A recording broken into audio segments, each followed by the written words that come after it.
Yo, the KingR here. As a wrestling fan, I thought I'd give my thoughts and opinions on WWE's latest premium live event, Bash in Berlin, which just took place, not this past weekend as or such. Yeah, I know. Anyways, I'm not really, just like last time, I'm not here to rate the matches, just give my thoughts, my opinions on what took place, how they got there, and where they might go to the next premium live event, which will take place on October 5th, I do believe, Saturday, in Atlanta, Georgia. Bad Blood. So, where to begin? I will say I'm becoming a big fan of these international events. That the WWE isn't just staying within the states. They're broadening their fan base, which we all know WWE's worldwide. They're an international. Uh, they're international. I don't know what else. International brand, and now this is their third or fourth premium live event this year so far that's taken place outside of North America. So I think Money in the Bank was in Toronto. So like I don't really consider anything outside of North America, to international. But even though if they have one in Canada that is international technically, but I mean, you get what I'm saying, because they had Clash at the Castle. No, that's easy for me to say.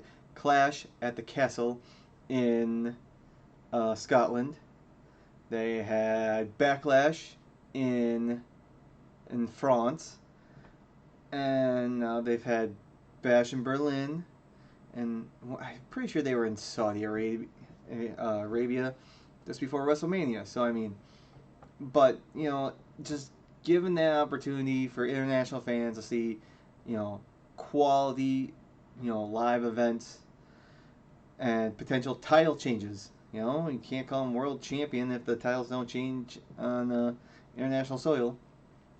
So, and you know, I know it's coming. I still hope it doesn't.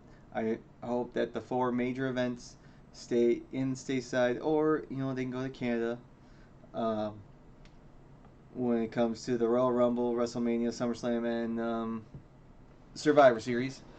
But hey, they do what they want to do. They know what's best for business, So they say. and but moving on.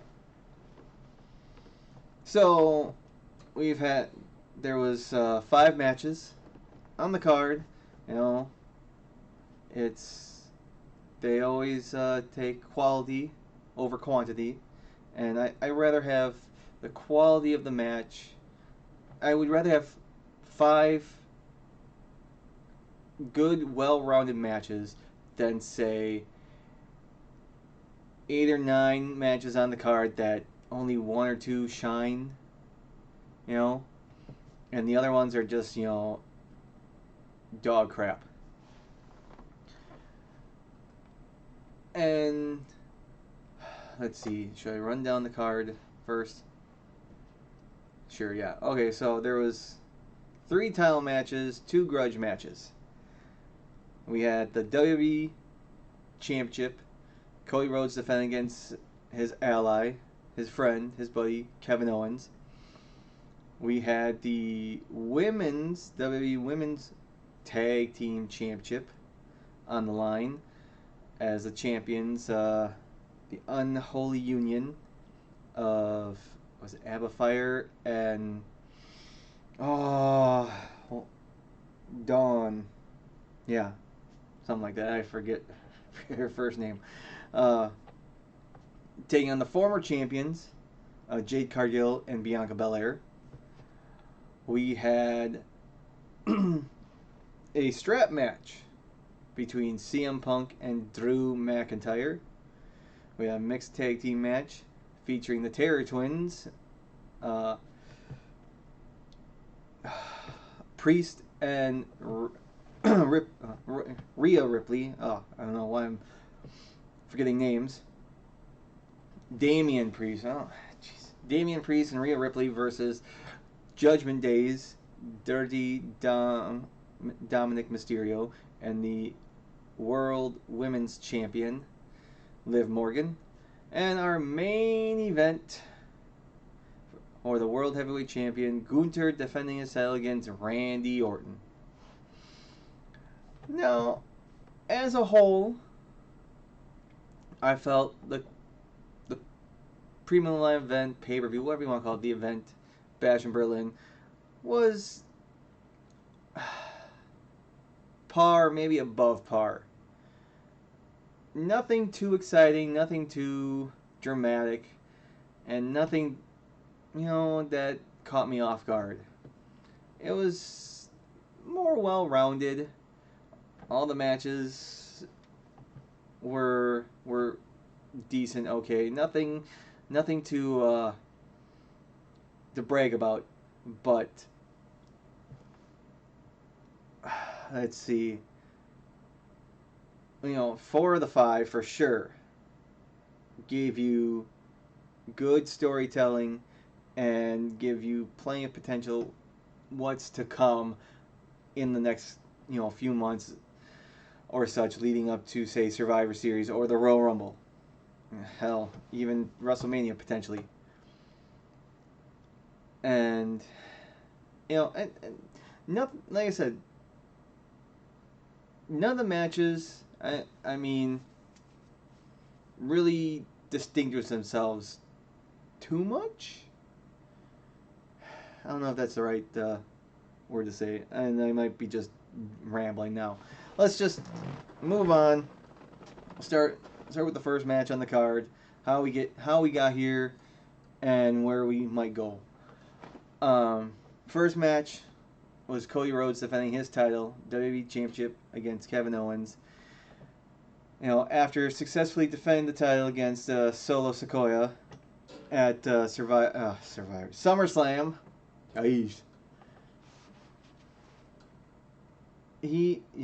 Cody decided, you know what, Kevin, you've been in my corner, you've done a lot, and I want to show you my appreciation, and I want to give you a title match. And Kevin Owens more or less initially refused and denied. He did not want to fight his friend, But after Nick Nemeth said he was going to then go talk to Roman, Kevin's like, whoa. Guy's been gone since WrestleMania. Who cares how long his title reign was? He hasn't shown or proved why he deserves a title match, even though Roman to some degree should somewhere along the line get his rematch. Which who knows if and or when we will.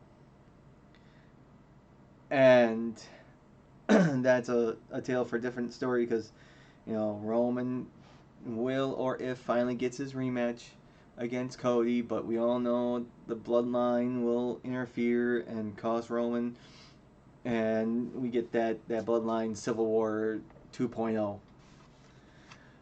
But I might be getting ahead of myself and digressing. That's a whole, when we get that far, we'll talk about it, because I mean, are we going to see the reunion of the Usos? Are we going to see more Samoans show up?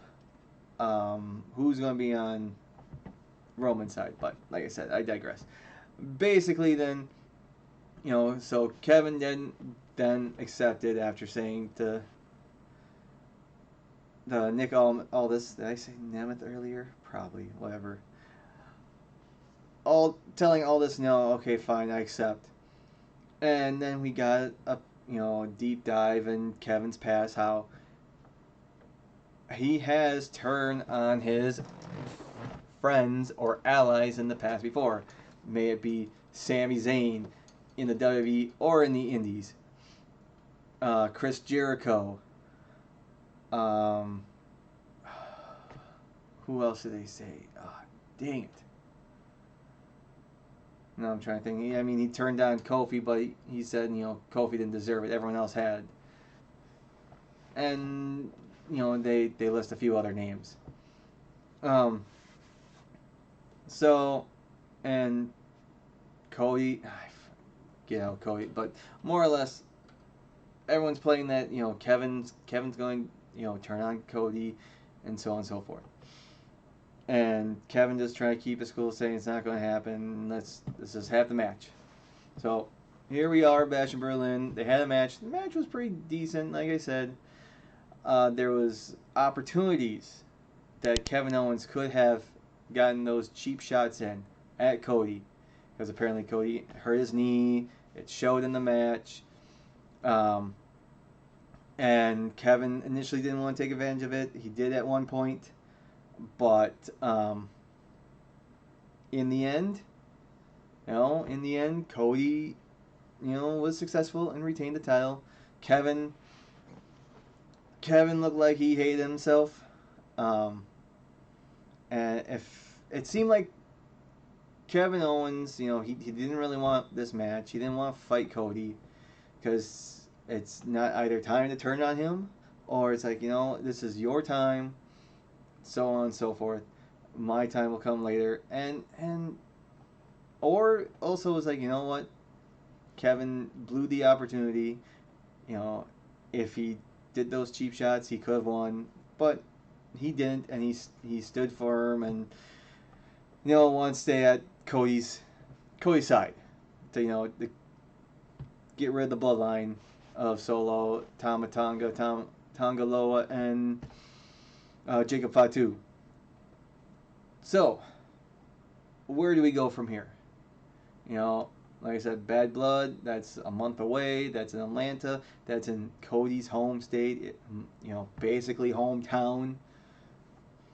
So, who are we going to get to see Cody face in Atlanta at Bad Blood? Whew. Is it going to be Solo? Is he going to get his hands?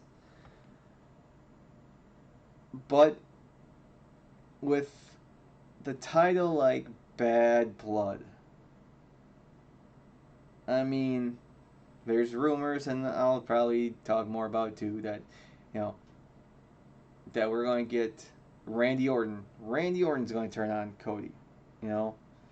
We saw Randy take on Gunther later in the night, and spoiler, unsuccessful. So I'm sure Randy will come back. He's back on SmackDown. He's got Cody's back for now. And for how long? And there's really no bad blood at the moment between the two. And I don't think the timing is right for Randy to turn on Cody. I mean, we might see them team up at Survivor Series. That's 2 months away. We might get War Games between the Bloodline, as in Solo, Jacob, Tama Tonga, and Tonga Loa, versus Cody, Kevin, Randy, and Roman. And that's where then Randy turns on Cody, Roman focuses on Solo himself, and they go to whatever pay-per-view they have in December, and then the Royal Rumble, and so on and so forth. So there's that possibility. So at the moment, if I had to guess who Cody might face, it just might be Solo again. Just maybe. I'm not sure who. Well, I mean, you could have Austin. Is Austin Theory? Is he from Atlanta? And Grayson Waller? You might get that thrown in there, because they teased something on the last SmackDown before Bash in Berlin. So we'll see. And like I said, we'll see where this takes us. That's my guess what might happen at Bad Blood. Cody's going main event. Like I said, it's hometown, more or less, home state. So we'll see. Moving on to the least exciting match of the night. The Women's World Tag Team Championship. The Unholy Union defending it against Jade and Bianca. Let's see.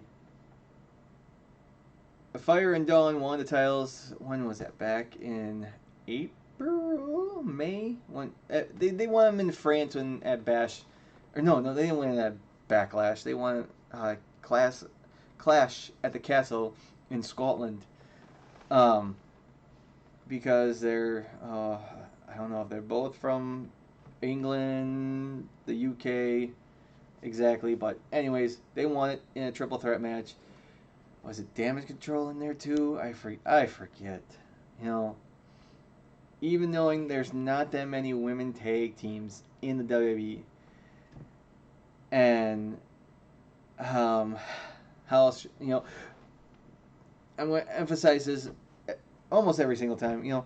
There's one women's tag team title, okay, but yet we got two world champions, two men's tag team champions, and two women's champions. And I don't like that. I feel like there should only be one across the board.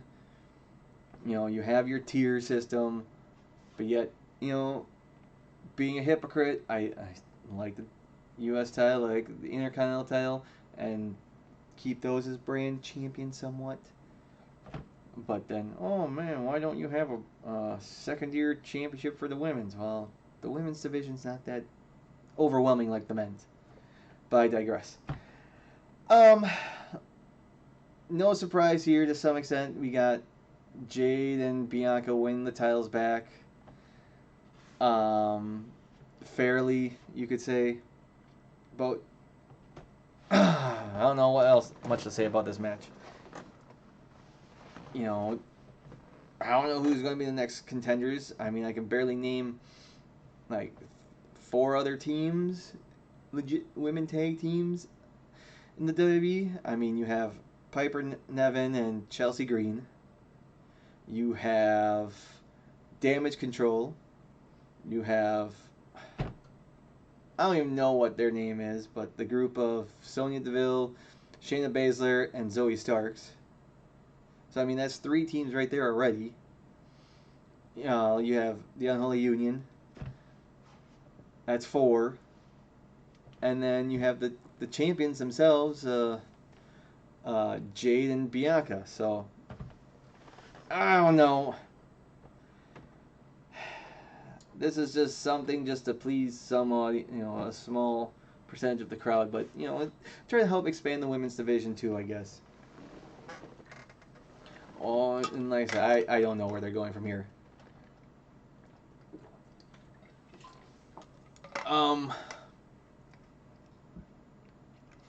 Next match on the card was the strap match.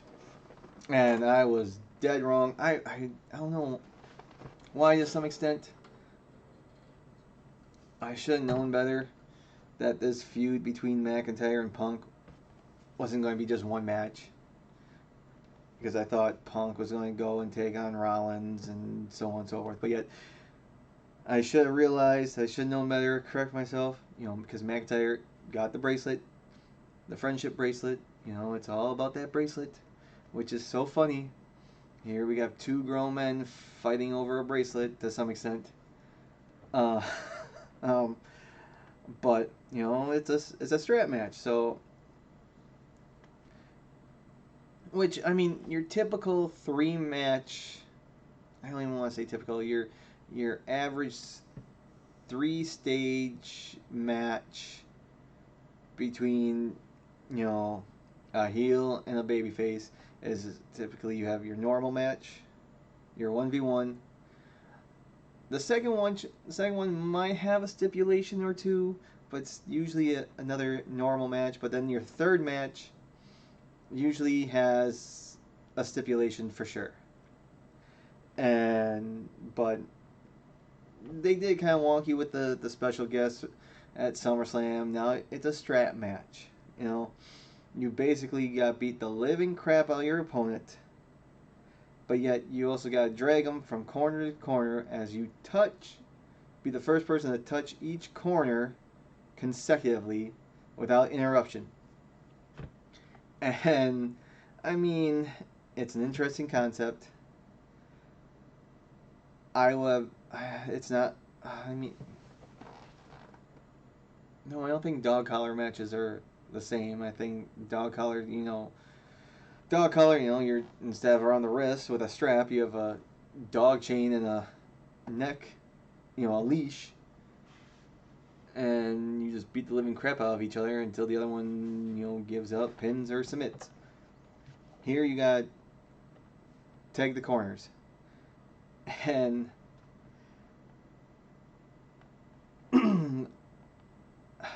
how did we get here? Well, we know they hate each other.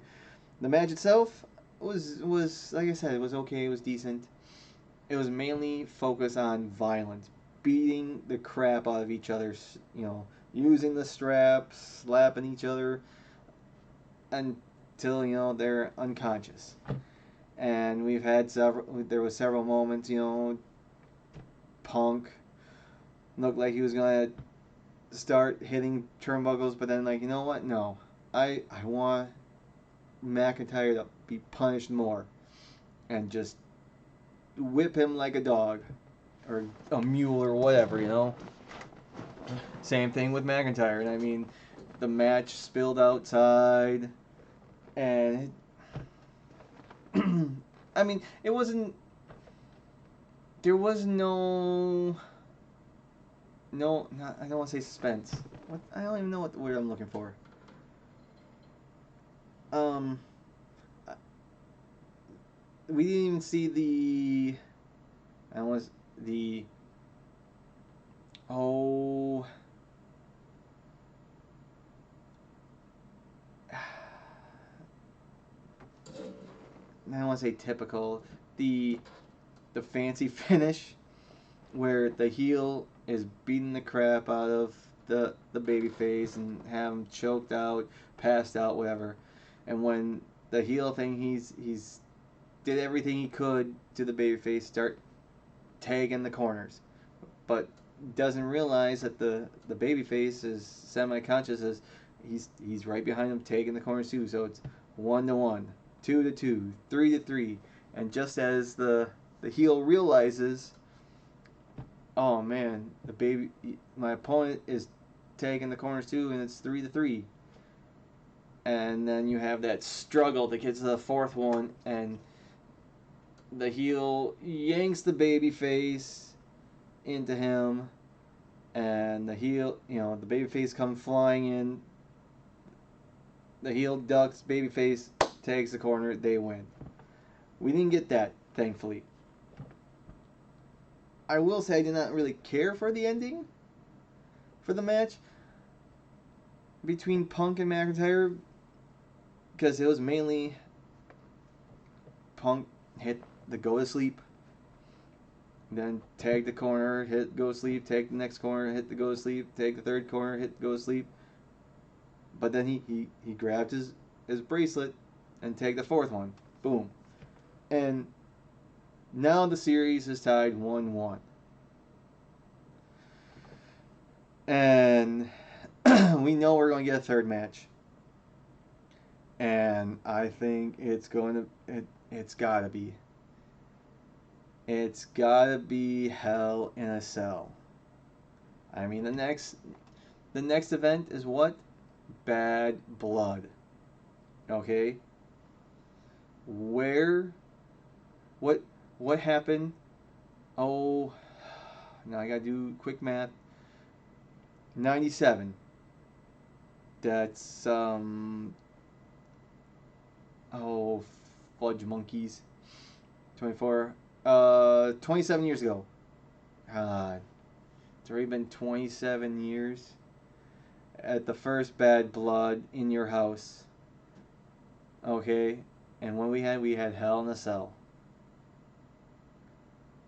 Between Shawn Michaels, The Undertaker, nobody in, nobody out, no interference, and the debut of Kane. Well, if you're gonna have an event called Bad Blood, you just have to have a Hell in a Cell match, because we saw that at the original Bad Blood in '97. We saw that in 2003 when they brought back the name. You had Kevin Nash versus Triple H. You saw that in 2004, Triple H versus Shawn Michaels. I don't know if we had another Bad Blood since. But I digress. But yeah, we're going these two once and for all at Bad Blood in Atlanta. It's gotta be Hell in a Cell, just to sell it once and for all. And then finally, maybe the winner will get a title shot for the world title against Gunta, you know, and so forth. So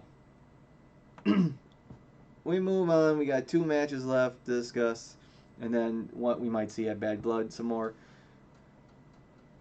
The mixed tag team match, the Terror Twins, Damian Priest and Rhea Ripley versus Judgment Days, Liv Morgan, and Dirty Dom Mysterio. And this in my opinion goes all the way back to WrestleMania. Okay, when Damian Priest won the world title, I felt like Judgment Day should break up. Priest goes his own way. Dunham and Finn Balor go their own way with Dominic or not. Didn't care because Priest was a different man after winning the world title. Rhea Ripley just got hurt. Okay? And you saw cracks in the foundation. And, the cracks finally, gave way at SummerSlam when Dominic turned on Rhea, when Finn turned on Damian. And, of course, now those two want redemption. Rhea wants to get her hands on Dominic. And, I mean, we all want to see it. We all want to see Rhea Ripley beat up Dominic. But I will say I'm not a big fan of intergender matches. Mainly because, just in general, I don't even, say what you will about wrestling.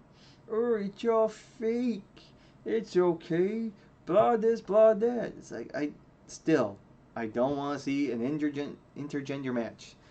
Unless it semi makes sense. And the mixed tag team, I'm semi fine with it. The only issue is always when you tag, the other gender and sex or whatever has to come in. But you knew Rhea was going to get her hands on Dominic at some point. And the question becomes, where was this going to go? Who's going to win? Because we all know how much, the fans love Rhea. I think the fans are kind of indifferent with Damian, but now with this heat with Judgment Day, he's got the fan support again. Like I've said about all these matches, nothing too exciting, but nothing too disappointing. I mean, Rhea did get her hands on Dominic. At one point, wrapped her legs around him and started choking him. And they, in the end, the Terror Twins won. Okay? I mean, we did see some interference from Judgment Day, but that didn't make a difference. Where do we go from here? I'm not sure. To some extent, it feels like this easily could be the end of this feud, but it's not. Because where does Rhea Ripley go from here? She still wants to get her hands on Dominic. She still wants to get her hands on Liv, and if anything, get the women's world title back. Damian, he wants to get his hands on Finn, because he's the one that cost him the world title. He's the one that stabbed him in the back. Sure, he had that match against, who can't beat up Dominic, it seems like. But the main thing is Finn and Damian at some point down the line. When is it going to happen? Is it going to happen at Bad Blood? Is it going to happen at Survivor Series? Are they going to have the War Games? Because we're going to have 2 War Games. We gotta have a men's, and we have to have a women's. So, at some point down the line, Finn will have to face Damien, and I don't know if I'm really looking for that match. Not trying to downplay Finn and the size and so forth. He can hold his own. It will be interesting when that match happens. But I just don't see this feud lasting too long. To some extent, because it's still 2-on-6, 2-on-5, and to some extent I feel like this feud can only last another month or two, if that. For the rest, maybe the end of the year. I don't know. Will we see any of them at Bad Blood? Yeah, well, maybe we will get Finn and Damien. I mean, Bad Blood, that's the name of the event coming up. And they have some bad blood. So. And then finally, our main event. Gunther defending the World Heavyweight title against Randy Orton. Gunther wins the world title from Damien at SummerSlam. Who's going to be the first one to challenge him? Well, it turns out it was Randy Orton, the man he beat to become... Yeah, that's where King of the Ring was. King of the Ring was in Saudi Arabia. Durr. To win King of the Ring and to earn the title shot that he got at SummerSlam and won title. But the controversy of the ending of King of the Ring, that Randy Orton's shoulder was not down and the referee still counted 1, 2, 3. Triple H even pointed out, but said, the referee's decision is final, which I love. They make the mistakes, they make them final, they even point them out. It's like, well, okay, any other sporting event, a referee's decision is final, and sometimes it's a mistake, they can't do anything about it, and can't hit the rewind, so on and so forth. So Randy Orton challenges Gunther, Gunther accepts, and he's just saying, hey, watch out, because I can hit that RKO out of nowhere. And Gunther, nah. And like I said, I feel like Gunther is going to have, he's got to have at least a year-long reign, But time will tell. Randy Orton is a 13-time world champion tied with Triple H. And, like, Randy Orton is good to be, hey, we need a challenger. Here we go. Randy Orton, he can challenge. Is he actually going to win? Does he? Could he win? Yes. Will he win? I don't see it. It just might be just my personal opinion. He doesn't really need another title run. He's a good challenger. He's a good opponent, and he's a good, mentor. Easy for me to say. And so on and so forth. The match itself, good. Good back and forth, technical wrestling, showing strength and power. Is it sad for me that my favorite part of the match was when I saw the crowd doing the wave? Ooh. It was funny seeing the crowd doing the wave, but it was a good back and forth matchup. It could have gone either way, but in the end, Gunther gets the win. I did not care how the match ended. I mean, Gunther, he hit his powerbomb in the match. Randy Orton hit his RKO, but it came down to that sleeper. He had the sleeper on Randy Orton, and Randy Orton gets out one time, okay? And then he slaps it back on again, but again, Randy Orton, it's on his back. He has Gunther on his back, and he falls backwards. And just try to knock the wind out of him. But I feel like there should have been a little longer of a wait. Because I mean, if I'm on someone's back and they fall backwards and land on top of me, they're crushing me. I mean, you can't tell me that you wouldn't be out a little longer. You know, ooh. But it felt like 5 seconds. Gunther sat back up and put that chokehold back on Randy Orton, and Randy Orton eventually passed out, and Gunther wins by technical submission, which I'm totally fine with these technical submissions. You know, they pass out, referee raises the arm once or feels to see if there's any, you know, if they're out, instead of, you know, 1, 2. Oh no, no, the arm's still up, and then and so forth. Like, not, you know, that's a little cheesy, but it is what it is. I like, you know, just, you know, see if there's life. No, no, can let's break that up, and so on and so forth. So Gunther retained his title, no surprise there.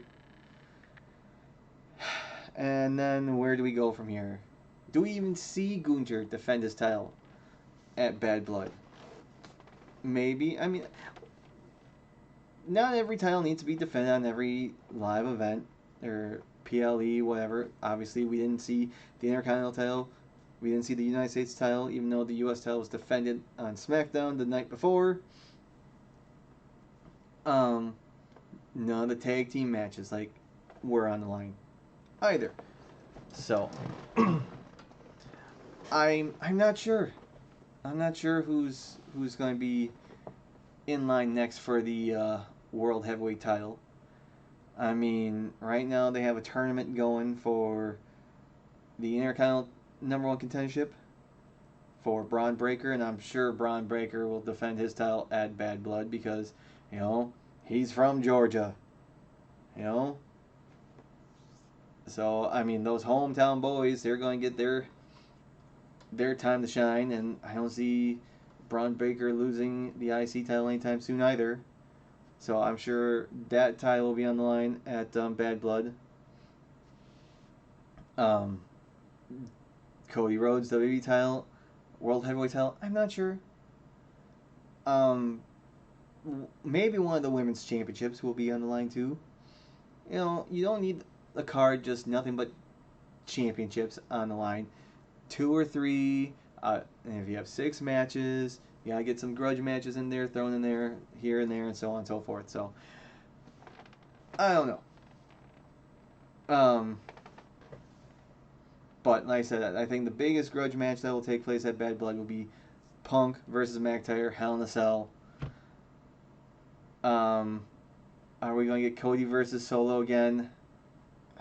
Maybe. Maybe Cody versus Roman. Maybe that's when the rematch takes place. Gunther, I don't know. I'm trying to think who's all on Raw. And someone's just trying to tell me, oh yeah, John Cena's gonna, you know, next year's John Cena's last run.